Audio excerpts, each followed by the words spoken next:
저번 시간 이 성경이 주로 가리키는 것은 무엇입니까? 라는 말에 성경은 주로 인간이 하나님께 대해 무엇을 배워야 하며 하나님은 인간에게 무슨 의무를 요구하는지에 관해 가르치고 있습니다. 였습니다.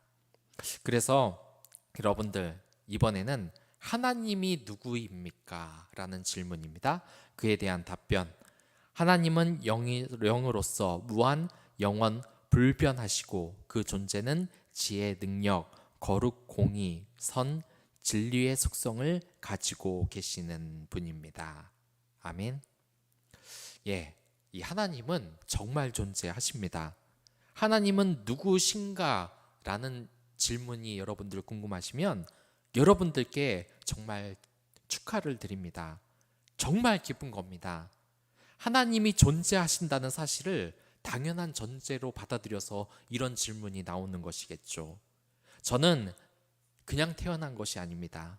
저는 저희 아버지가 원인이 되어서 태어난 것이고 저희 아버지는 할아버지가 원인이 되어서 태어난 것입니다.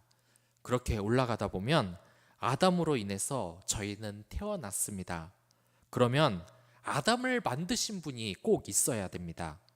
이 세상에 아무것도 없는 상태에서 무엇인가가 만들어진 것은 있을 수가 없는 일입니다. 심지어 이 우주도 누군가 만들었기 때문에 있는 것이지 아무것도 없는 상태에서 이렇게 만들어지는 것이 아닙니다. 이것이 말하는 진실이 있습니다. 하나님이 이 세상의 제일 원인이라는 것입니다. 이번 시간에는 하나님이 존재하는 그 증거 7가지를 알아보고 마치도록 하겠습니다. 첫 번째로 우리는 자연이라는 이 책을 통해서 하나님을 알 수 있습니다. 제가 이 편입시험을 공부했을 때의 일입니다. 그때 갑자기 떨어졌던 점수가 갑자기 또 올랐어요. 그래서 이 상위권을 유지하고 있었습니다. 그런데 그때 제가 자신감이 많이 떨어졌는지 이 시험 성적이 계속해서 떨어지는 겁니다. 그래서 그때 제가 무엇을 했느냐? 하나님께 기도를 드렸습니다. 만약 시험에 붙기만 하면 매일 교회 가서 예배 드린다고 하나님께 소원 기도를 한 겁니다. 그런데 놀라운 것이 그때 제가 하나님을 믿지 않는 시기였습니다. 이거 정말 놀라운 사실 아닙니까? 이 죽을 것 같은 사람들도 하나님을 믿지 않는 사람들이 갑자기 하나님 살려주세요 하면서 기도를 합니다. 만약 살려주시면 교회에 나가겠습니다 라는 말을 합니다. 간절한 마음이 드니까 하나님께 기도를 드렸다는 것은 이미 사람의 마음속에 하나님이 있다는 것을 안다는 그 증거입니다. 우리의 역사를 보면 정말 신기한 것이 있습니다. 무엇이냐면 말을 할 수 없을 때부터 이미 벽화 같은 것을 보면 사람들이 신을 믿었다는 것을 알 수 있습니다. 이렇게 하나님을 아는 것은 우리가 자연적으로 그냥 아는 것입니다. 아무것도 모르는 이 원시 사회의 족장을 보더라도 이것을 정말 쉽게 알 수 있습니다. 이 사람들은 무신론자가 아니에요. 아무것도 없는 이 백지 상태에서 아무 교육을 받지 못했지만 그들은 이 세상에 하나님이 존재한다는 것을 알고 있습니다. 그래서 신을 위하여서 이 제사를 드리는 놀라운 일을 하는 겁니다. 이 세상의 모든 종교가 다 그렇습니다. 이들이 교육을 받아서 신의 존재를 아는 것이 아닙니다. 누군가 자신들보다 힘이 있고 능력 있는 존재가 있어서 이 우주를 만들었고 사람들을 만들었다고 생각하는 것은 너무나 당연한 것이고 우리가 이미 신을 알고 있다는 그 증거, 알고 있기 때문에 존재한다는 그 첫 번째 증거입니다.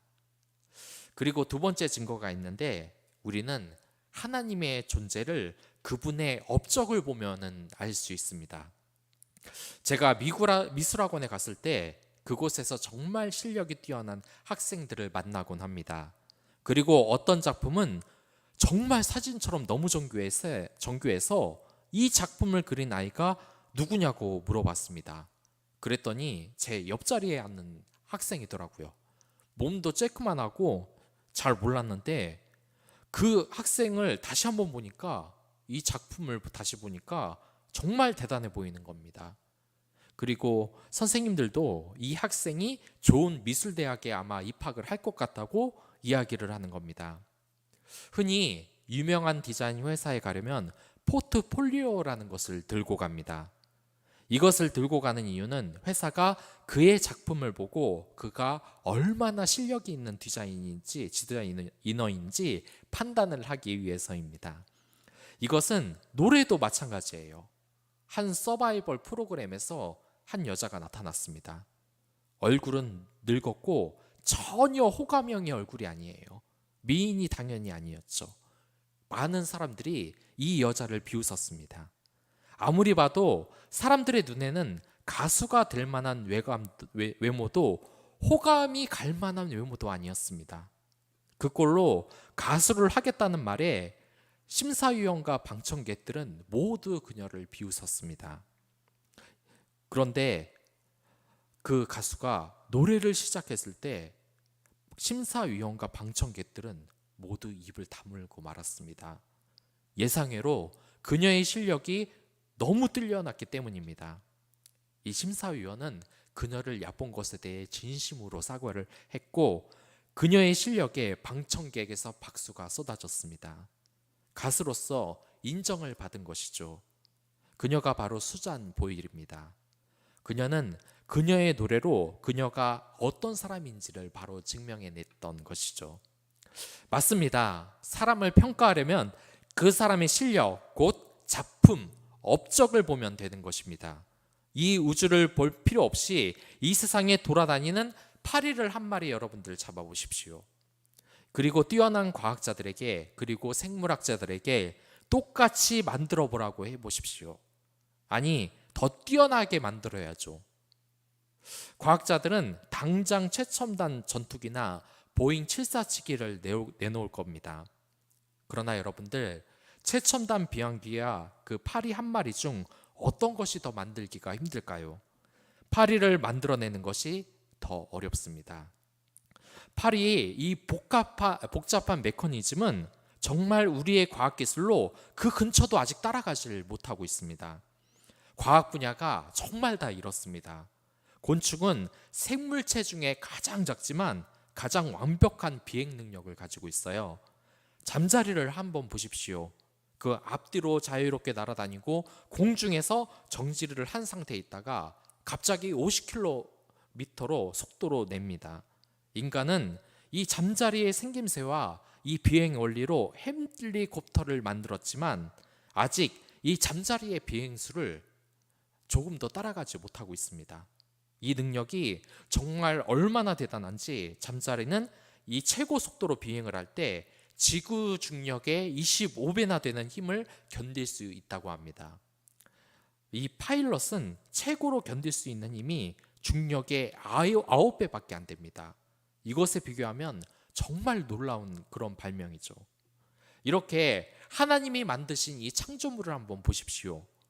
이 작품을 인간이 만들어낼 수 있겠습니까? 우리는 인간이 아니라 어떤 뛰어난 분이 이 창조물을 만들어냈다는 것을 알 수가 있는 겁니다. 갈렌이나 다른 사람의 글에서 찾아볼 수 있듯이 세상에 어떤 건축가가 이런 하늘과 땅이라는 장엄한 건축물을 만들어낼 수가 있겠습니까? 만일 어떤 사람이 먼 나라로 가서 큰 건축물을 보게 된다면 그는 그것이 저절로 만들어졌다고 생각하지 않을 겁니다. 어떤 위대한 능력의 소유자가 이를 건축했다고 믿을 겁니다. 피조물들을 하나님이 만들었지 않았다고 생각하는 것은 풍경화를 이 화가가 손으로 그리지 않고 자연적으로 먼지가 불어서 색칠해졌다고 말하는 것과 같은 것입니다. 우주와 그 가운데 있는 모든 것을 만드신 이 하나님께서 그것들을 자유롭게 운행하신다는 사실 또한 하나님이 존재하는 것을 증명하는 것입니다. 하나님은 천지의 대주제이시기 때문에 모든 만물들이 그 원리대로 가장 질서정연하고 조화롭게 이끄는 대로 가는 것입니다. 이 세상에 섭리라는 것이 모두 다 그렇습니다. 이것은 우리가 사는 세계 전체의 이 수레바퀴를 돌리는 송과 같은 것입니다. 하나님께서 세계를 인도하지 않으셨다면 모든 것이 어지러운 대혼란에 이 세상은 빠지고 말 것입니다. 우리가 시계를 보고 그 톱니바퀴의 운동과 종이 울리는 것, 그리고 추의 왕복 같은 것을 보게 된다면 누군가 장인이 이를 제작했다고 말을 하는 것이 너무나 당연한 거예요. 마찬가지로 우주의 저정교한 질서와 조화를 보고 빛과 열을 온 세상에 나누어주며 그것이 없는 세계가 무덤과 같이 어두워진다는 것. 그러니 우리가 이 태양을 볼 때, 그리고 사람들을 그 소생시키는 물줄기를 볼 때, 그 속에서 이렇게 질서정연한 모든 창조물을 볼 때 우리는 이것이 하나님 손에 만들어졌다는 사실을 알 수 있는 것입니다. 이렇게 복잡하고 정교한 이 자연을 이 세상에서 만들 수 있는 존재가 어디 있겠습니까? 또한 하나님은 모든 창조물들을 지혜롭게 배치를 하세요. 만약에 하나님이 자연이 하나라도 조금이라도 정지를 시키거나 가두어 가신다면 이 창조의 수레바퀴의 톱니바퀴가 하나 빠져버리고 자축이 완전히 부서지는 현상이 발생할 겁니다. 철학자들은 이러한 힘에 대해서 자연력이라고 말을 합니다. 하지만 이 자연력도 대체 누가 최초로 움직였냐에 대해서 그들은 확실한 답을 내놓을 수 없습니다. 인간은 하나의 작은 우주라고 할 수 있습니다. 인간이 육체의 구조와 이 골격은 바느질하듯이 아주 세밀하게 만들어져 있습니다. 신체의 각 부분이 이 민첩한 동작은 하나님의 존재를 보여주고 있는 것입니다. 우리는 이 반짝이는 눈으로, 또한 영의 눈으로 하나님을 엿볼 수 있습니다. 또한 이 신체라는 보물함에 담을 수 있는 것이 있는데 바로 그것이 영혼인 것입니다. 영혼은 우리 몸속에서 정말 이 천상의 빛을 내면서 빛나고 있습니다. 다마스케누스의 말처럼 그것은 진흙 반지에 박힌 다이아몬드와 같은 것입니다. 이러한 영혼은 늙지 않고 영생을 합니다. 이 세상에 어느 누가 이같이 고귀한 영혼을 만들 수가 있겠습니까? 우리는 시편 100편 3절의 말씀처럼 그는 우리를 지으신 자이시오 우리는 그의 것이니 라고 고백을 할 수밖에 없는 것입니다. 그리고 세 번째로 우리는 우리의 이 양심을 가지고 하나님을 증명할 수가 있습니다. 10달 동안 품고 있다 정말 낳은 아이들을 넷이나 죽여버린 이 일본 여성이 20년 만에 자신이 저지른 이 사건에 대해 자수한 일이 있습니다. 이 방송에 따르면 이 여자는 현재 53세였는데 이 경찰서에서 자신이 아이 4명을 죽였다고 자수를 했습니다. 이 유기 방법은 정말 잔인했습니다. 이 여자는 아기를 낳은 뒤 시멘트와 아기를 양동이에 넣고 자택 벽장에 보관했다고 자수를 했습니다. 그래서 경찰이 조사를 해봤더니 아파트 벽장에서 그 사람의 뼈로 추정되는 것들이 확인이 됐습니다. 여기서 좀 의문이 가지 않습니까? 이 여성은 왜 자기에게 아무 이득도 없는 오히려 피해가 되는 것에 대해서 자수를 했을까요? 그 이유는 바로 양심 때문입니다. 하나님의 주신 이 양심 때문에. 양심은 하나님의 대리자라고 할 수 있습니다. 양심이 곧 하나님의 증인인 것입니다. 역사를 보면 성경을 보지 못했던 나라의 사람들이라 할지라도 양심은 남아있다는 것을 여러분들 모두 아실 겁니다. 어떤 사람에게 선하게 행동을 하고 건실하고 정직하게 생활을 하면서 황금률을 지키면서 자기가 대접받고자 하면 남들을 대접해야 하고, 이러한 양심이 정말 그런 황금률을 지킬 때 발동을 해요. 보람을 느끼게 합니다. 이러한 양심은 선한 사람들이 선하게 행동할 때 만족감을 주는 특징이 있습니다. 이 악인들도 심지어 양심이 있기 때문에 만약에 양심에 어긋나는 일을 하면 그 양심이 악인을 공격해 버립니다. 아무리 악인이라도 자신의 형제를 돌보고 어머니를 돌보는 것이 양심이 있기 때문입니다. 그리고 조직원을 배신해도 그것에 대해서 미안함을 갖지 않는 악당은 이 세상에 없습니다. 만약 양심을 어기고 범죄를 저지르면 양심이라는 게 수치심과 공포를 불러일으킵니다. 죄인이 양심으로 인해서 자수를 하는 것도 이와 같습니다. 그리고 수많은 사람들이 양심에 찔려서 목매어 자살을 했습니다. 정말 잔인했던 이 로마 왕자 티베리우스는 나쁜 짓을 할 때마다 양심이 자신을 공격하는 것을 느꼈습니다. 그래서 이 양심 때문에 너무 찔려서 자신이 날마다 죽음을 경험한다고 이야기를 할 정도였습니다. 정말 선한 하나님에 대한 그 암과 그 법정에 서서 악한 일에 대해서 재판을 받는다는 것을 우리는 본능적으로 알고 있는 겁니다. 우리가 만약 이런 것을 모른다면 어떻게 고민할 이유가 있겠습니까? 심지어 기독교를 믿지 않는 국가주자도 나쁜 짓을 하면 지옥에 간다고 다들 믿고 있습니다. 하나님을 모르는 자들도 영원히 고통을 받는다는 걸 아는 거예요. 인과응보, 불교에서 나온 말이죠. 이것을 아는 것입니다. 그리고 악한 자는 죽을 때가 가까울수록 더욱 공포에 사로잡히게 돼 있습니다. 이것이 심판을 두려워하는 것입니다. 우리의 영혼이 이것을 알고 영원한 형벌을 피하기 위해 그분 앞에 떠는 것, 이것이 바로 양심입니다. 그리고 네 번째로, 하나님이 존재한다는 사실은 모든 인류의 보편적인 동의에 이루어진 합의라고 볼 수 있습니다.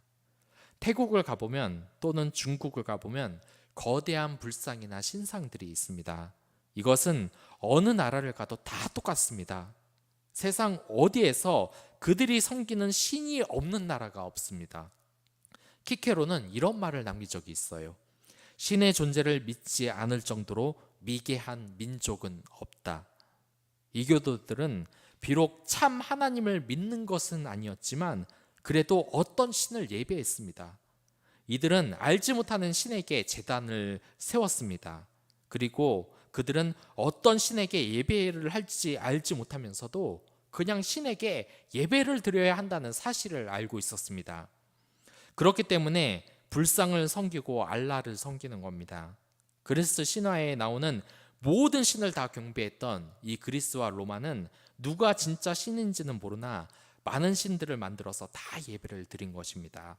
어떻게 보면 이들 중 진짜 신은 하나 맞겠지라는 생각을 가지고 있었던 것입니다. 모든 나라들이 이렇게 하는 것은 모든 나라가 신의 존재를 마치 합의를 한 것처럼 믿고 있다는 것입니다. 이것이 신의 존재 이유입니다. 그리고 다섯 번째, 하나님이 존재하신다는 것은 미래에 대한 일을 그분의 예언을 통해서 실현되는 것으로 알 수 있습니다. 우리가 하나님의 존재를 아는 것은 그분의 열매를 보면 알 수 있다는 것이죠. 하나님은 전지전능한 분이시기 때문에 예언한 일이 모두 맞아떨어져야 하나님의 존재가 입증이 되는 겁니다. 하나님은 처녀가 잉태하리라고 예언을 하셨습니다. 그리고 부활을 예언하셨습니다. 그분은 메시아가 끊어져 없어질 시기도 미리 정하셨습니다. 하나님은 유대인들이 바벨론 포로로 잡혀가실 것을 알고 계셨고 누가 구원자가 될 것인지도 미리 말씀을 다 하셨습니다. 이렇게 예언을 하셨던 이유는 하나님 자신이 참 신이고 이방인들이 섬기는 신들이 거짓되고 아무것도 아님을 증명하기 위해서입니다. 이에 대해서 이사야서 41장 23절에 나와 있죠.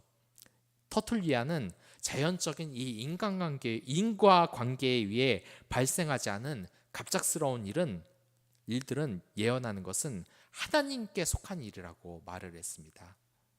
그리고 여섯 번째로, 하나님이 존재하신다는 것은 그의 무한한 능력과 주권을 보면 알 수 있습니다. 누구에게도 방해받지 않고 행동할 수 있는 존재가 있다면 그분이 참된 하나님이라고 할 수 있습니다. 이사야서 43장 13절에서 보듯이 내가 행하리니 누가 막으리요? 라는 말씀은 그분의 능력이 전지전능하다는 것을 말하고 있습니다. 그분을 대적하는 인간들이 꾸미는 모든 일들을 그분은 다 아십니다. 그리고 그 전차의 수레바퀴를 모조리 꺾어버리십니다. 리워 야단을 벌하시고 마귀를 사슬로 1000년 동안 묶으실 힘, 영원한 지옥에 던질 힘이 그분에겐 있으신 겁니다. 그리고 마지막 7번째로 마귀가 존재함으로 따라서 하나님도 존재하는 겁니다. 어느 날 제가 한 스웨덴 영화를 본 적이 있습니다. 그것은 한산한 시골 마을의 경찰서의 모습이었습니다. 그런데 그렇게 한산하고 경찰들이 아무것도 안 하는 이유가 있었습니다. 그게 뭐냐면 몇 년 동안 단 한 건도 그 시골 마을에서 범죄가 일어나지 않았기 때문입니다. 이 경찰들의 소원은 이 시골 마을에 범죄가 일어나서 자기들이 할 일이 생기는 것이었습니다. 너무 진짜 상관이 없다 보니까 그들이 경찰이라는 이 정체성도 흔들려 버리고 마는 것입니다. 그리고 곧 위기가 생깁니다. 정부에서 이 지역의 경찰서를 없애려고 한 것입니다. 그 소문을 듣고 경찰들은 모두 놀랐습니다. 이대로 이 지역에서 범죄가 계속해서 일어나지 않는다면 경찰서는 문을 닫고 그들도 경찰을 그만둬야 했기 때문입니다. 그래서 그 경찰들은 한 가지 아이디어를 내요. 그것이 뭐냐면 가짜로 여기에서 범죄가 일어났다고 거짓말을 하는 겁니다. 여러분들, 이 이야기에서 우리는 한 가지 사실을 알 수 있습니다. 범죄자가 있어야 경찰이 있다는 것입니다.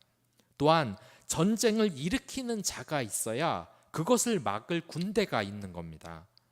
그렇습니다. 여러분들, 마귀의 존재가 있다면 그것을 대적하고 맞는 선한 존재가 있다는 것을 우리는 너무나 당연하게 알 수 있습니다. 하나님은 없다고 주장하는 이 무신론자들도 악마가 존재한다는 사실도 거짓이라고 함부로 말을 못합니다. 그렇다면 하나님이 계신 사실도 인정해야 되는 것입니다. 우리는 마귀 들린 사람들에 관해서 많은 이야기를 듣고 있습니다. 이 마귀는 성경에서 털난 존재, 헤어리 원스라고 불리는데, 왜냐하면 악마가 종종 이 염소의 모습이나 괴물인 사티로스의 모양으로 나타나기 때문입니다. 제르송은 그의 책인 영을 시험함에 관하여 라는 책에서 사탄이 한 번은 어느 성자에게 아주 영화로운 모습으로 나타나서 자기를 그리스도라고 말했다는 이야기를 썼습니다. 그 노인은 나는 나의 구주를 이 광야에서 보길 원하지 않습니다. 그분을 천국에서 보는 것으로 충분합니다. 라고 대답을 했던 겁니다. 그런데 만약 마귀가 존재한다고 한다면 여러분들, 이 마귀가 지금 무엇을 증명하고 있습니까? 자기 입으로 지금 하나님의 존재를 증명하고 있습니다. 여러분들, 이 무당이나 악마 영화나 사탄 숭배자의 말을 한번 잘 들어보십시오. 그들이 하나님의 존재를 인정한다는 것을 단번에 아실 겁니다. 특히 무당은 옛날부터 예수님을 섬긴 사람이 찾아가면 바로 예수의 존재를 눈치챈다고 합니다. 특히 이 소크라테스는 마지막에 비단을 받자 자기는 악령이 있다고 생각하므로 선악령도 있다고 존재한다고 고백을 했습니다. 이렇게 7가지 증거로 여러분들은 하나님이 이 세상에 존재한다는 것을 알 수 있습니다. 그렇다면 하나님이 존재를 안다면 우리는 어떻게 해야 될까요?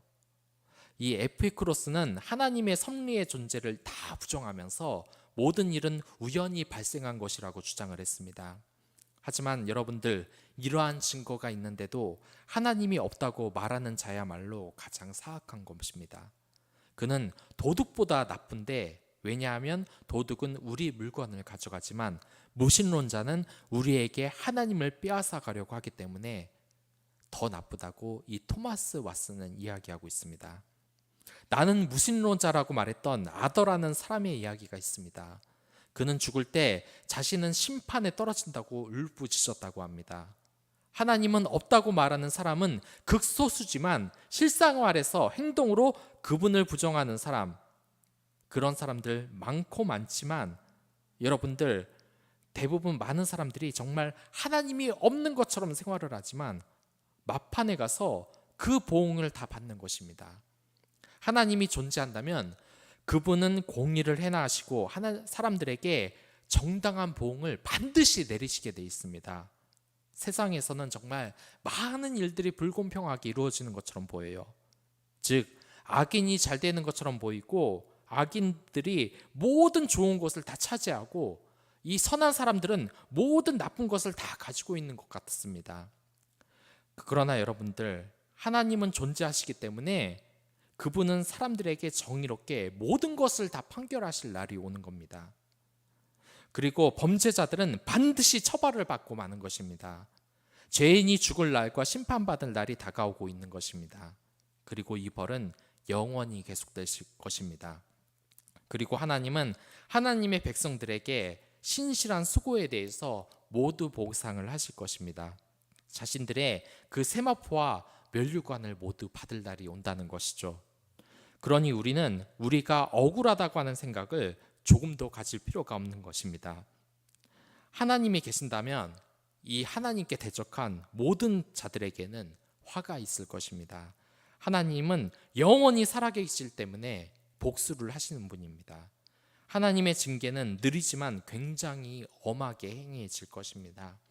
하나님은 동시에 가장 좋은 친구시지만 또한 가장 무서운 대적이 되실 수 있는 것입니다.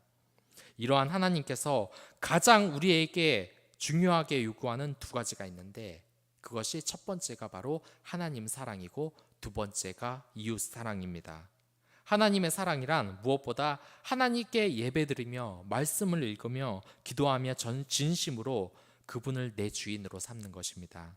저는 그 연애하는 친구의 고민을 가끔 듣습니다. 가장 큰 고민이 뭐냐면, 사귀기는 하는데 하는 행동을 보면 상대방이 날 진심으로 사랑하지 않는 것 같다는 겁니다. 저도 이와 비슷한 경우를 겪은 적이 있습니다. 선생님과 자리에 앉는데 무언가 저를 노려보는 것 같은 느낌이 계속 드는 거예요. 선생님이 불편해도 제가 티를 내면 안 되는데 계속해서 노려보고 제 마음을 공격하니 이게 한 공간에만 같이 있는 것이지 마음이 너무 불편했습니다. 이 하나님의 관계도 마찬가지입니다. 단순히 그냥 예배당에 앉아 있는 것이 아니라 진심으로 그분을 경배하고 사랑해야 되는 것입니다. 특히 하나님을 진심으로 사랑하지 않는 사람들의 특징이 있는데, 이 사람들은 두 번째, 이웃사랑, 이웃을 절대로 사랑하지 않는 것입니다. 하나님께서는 이 수직적인 사랑, 즉 위에 있는 하나님 사랑도 중시하시지만 수평적인 사랑, 이웃사랑을 가장 큰 계명으로 여기십니다. 즉 부모는 사랑하지만 형제는 사랑하지 않는 자녀는 진심으로 그 부모를 사랑하는 것이 아닙니다. 이 톨스토이의 유명한 소설 구두장이 마틴을 보면 이 마틴에게 예수님이 오늘 찾아갈 것이라는 말씀을 환상으로 이야기하십니다. 그래서 이 마틴은 하루 종일 예수님을 기다리다가 바깥에서 눈을 청소하느라 고생하는 청소부를 보고 따뜻한 차를 대접합니다. 또한 예수님을 기다리다가 추위에 벌벌 떠는 아기와 엄마를 발견하고 그들을 집에 들여 따뜻한 죽을 대접을 합니다. 또한 이 예수님을 기다리다가 사과를 도둑질하다 잡힌 소년을 발견합니다. 그 소년을 위해 사과값을 대신 지불하고 이 아이를 교도소로 보내지 말 것을 정말 간곡하게 부탁을 합니다. 그리고 마틴은 계속해서 예수님을 기다리는데 어느덧 밤이 되고 말았습니다. 그러자 그의 앞에서 환상이 나타납니다. 낮에 봤던 청소부와 아이의 엄마 그리고 소년이었습니다. 그리고 예수님의 음성이 들립니다. 그래, 바로 나였네. 이 이야기는 우리가 이웃사랑을 하는 것이 하나님을 사랑하는 것, 예수님을 사랑하는 것과 같다는 교훈을 알려줍니다. 우리가 하나님의 존재를 알았다면 그것이 끝나면 안 되는 것입니다. 우리는 수직적으로 하나님을 사랑하는 것뿐만 아니라 수평적으로 우리의 이웃도 사랑해야 되는 것입니다. 여러분들에게는 지금 마틴의 곁에 도움이 필요한 이러한 작은 예수가 지금 있으십니까? 그들은 작은 예수님으로서 지금 여러분들의 그 작은 위로와 따뜻한 커피 한 잔과 칭찬 한마디의 배려를 기다리고 있습니다. 하나님은 정말 아는 것은 이 교리 공부뿐만 아니라 그것을 실천하는 데 있다는 것을 여러분들 꼭 기억하시길 바라겠습니다. 진정으로 하나님을 아는 지식 7가지 오늘 이야기를 했습니다. 첫 번째로 자연이라는 책을 통하여서, 두 번째는 그의 업적을 보고서, 세 번째로 우리는 그의 양심을 비추어서, 네 번째로 인류의 보편적인 동의를 보기 때문에, 다섯 번째로 그분의 예언을 통하여서, 여섯 번째 그의 무한한 능력과 주권을 보고서, 일곱 번째 마귀가 존재함으로 하나님을 존재하는 것을 알 수 있기 때문에, 이러한 지식이 여러분들 머리에만 머물러 있으면 안 됩니다. 그가 명령한 계명을 여러분들 하나님의 존재를 아신다면 이제부터 실천하는 그 마음을 달라고 기도하십시오. 그리고 소외된 이웃을 보살피십시오. 그러면은 이 시간 다 같이 찬양하도록 하겠습니다.